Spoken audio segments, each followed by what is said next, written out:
Now you be doing, let me ask you something. So I noticed it's not a rebranding. You have just been more, um, n- less confrontational and ever since your divorce, you have been like going to big name people to debate.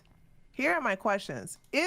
Did you do that to like get over the loss or the anger or whatever emotions that you had? Did you just bog yourself down with a lot of debates with big people, like especially like Ben Shapiro? Congrats on that. Yeah, no, I don't think Um, my career doesn't reflect my personal life, and that I'm like trying to do things in my career to no, those two things are pretty disconnected from each other. Like it's not like, for instance, like 2 years ago I could have debated Ben Shapiro, but I didn't want to. Like this has always just been kind of like growing in this direction. It just happened to coincide with these things, I guess. Yeah. why were I don't know, cause like okay, then you tell me Hmm. why were all these big name people, and you also met with Jordan Peterson, Peterson. correct? Yeah, that gets So posted on like, Thursday. Yeah. why did all that happen now Well, stuff, I instead think it of back? usually comes in waves. So it's been a while. Me and Lex Friedman and Ben Shapiro have been working on doing a talk for a while, but then the Israel Palestine stuff popped off and then it got pushed back a lot. Like, I think we were going to talk back in October.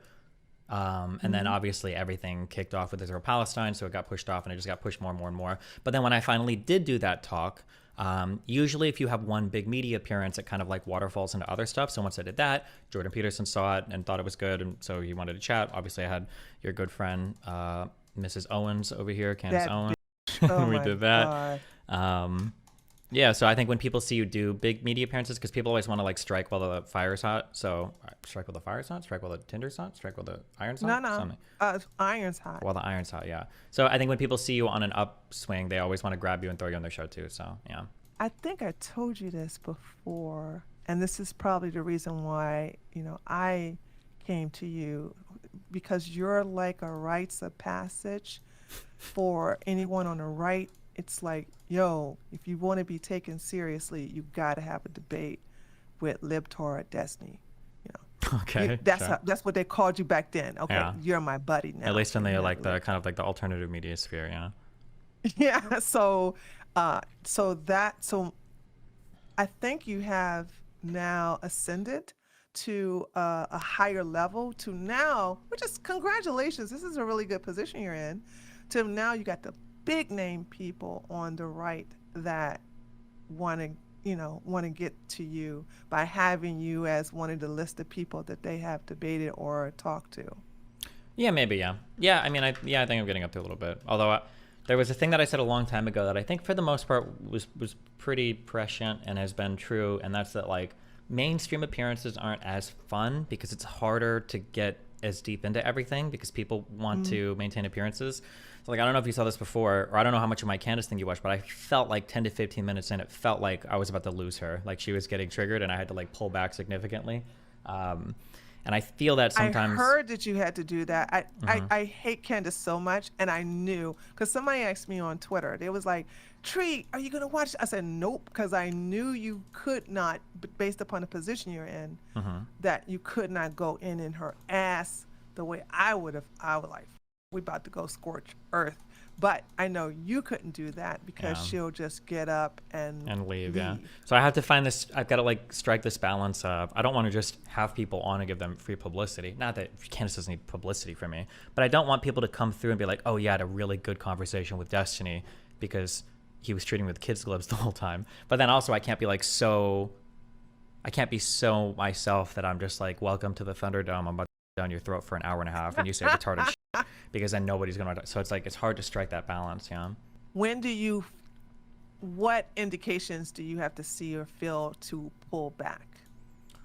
I mean, I can tell when I think I'm pretty good at reading like when people are starting to get like very upset or very angry, and I'll usually Hmm. just pull back if I feel it happening. But I think for mainstreamish people, um, I'm trying to think. I had an analogy the other day. There's like a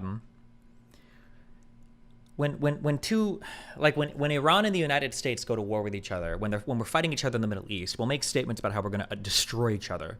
but like those statements are made for the populations. It's for the people to hear and feel good. But when Iran strikes the U.S., Iran's not going all out. They're going to strike one base. And they're doing that for two reasons. One is because they don't want to go to a full war, right? They don't want to do that. And two, because they actually want us to know, hey, we're still reasonable. We're just hitting one of your bases because you killed 3 of our people. And then when we retaliate, it's the same thing. We'll say to the population, this is unacceptable. We will never let Iran get away with this. We're going to do blah, blah, blah. And it'll be all the big speech. But then when we go to strike, it'll just be one thing that's hit. And we're doing that because we don't want to engage reform. And we want them to know, hey, listen, we're still playing by the same rule book. You know, or like when Russia moves all of its nuclear weapons around and they say, we're moving nukes to here and here. To the normal populations, it's like, oh, like Russia's on some real shit. But to the rest of the world that knows, to leaders, are like, okay, well, they're doing it all in the open. We can still monitor and track everything. We're all still playing by the same rule book. I think mainstream media appearances are like that, where people go on shows and they kind of pretend to go in, but like they know at the end of the day, there's like this agreement between them. And I don't like that. If I'm arguing with somebody, I want to go like fully into like whatever it is we're talking about and do the total war. And one of us will be left standing by the end because somebody's completely wrong. But that's just harder to do in the mainstream, right, appearances, you know? Like if I would have done that initial debate with Ben Shapiro and we were to get bogged down in one topic and I was like, I'm not leaving here until you admit that, you know, this about Donald Trump or this about, you know, schools or whatever, nobody probably would have reached out to talk to me after that. It's like, well, I don't want to sit here and argue this dude who's going to like, I don't want to be like a Sam Cedar. That, though. Damn, am I missing something? Well, no, on my alternative media stuff, like with like Tonka Saw and Sargon of Akkad and those people, yeah, that we would have gotten into the weeds and I would have just gone full on, like we'll scream at each other for 3 or 4 hours, yeah. Do you miss blood sports? Yeah, of course, yeah. Absolutely. That shit's fun. Yeah, for sure. And it's just, yeah, especially if I feel like I'm right. Like I don't, like it feels bad to let somebody, oh God, like Candace's takes on so many things are so dumb, and it feels bad to not sit there and call out like, well, let's go over this and that and that and that and that. I know you're lying about this and that and that, but yeah, you have to pick and choose your battles. That was a big part of the Red Pill arc too, right? When I'm going on Fresh and Fit, they're saying 100 things that I disagree with, but I can really only pick out like 5 or 6. Otherwise, I'm going to come off as like a grouch, and nobody's going to like me, and the audience is going to hate me, and then I'm not going to get the positive reception I would otherwise, you know? The best way to get at Candace is that you would have to quote tweet or tweet blacks on the right that call her ass out, that hate her and she hates them back. Because unfortunately, stupid Trump brought identity politics. And I know some people are like, we have always had identity. No, we didn't. We never had no blacks for Reagan. We never had no Latinos for Bush. We never had that shit until Trump came over on this side. And then that's when a lot of people like Bryson Gray came over, and Candace. And a lot of these people started grifting because they know that they can capitalize on the white guilt of the Republicans on the right.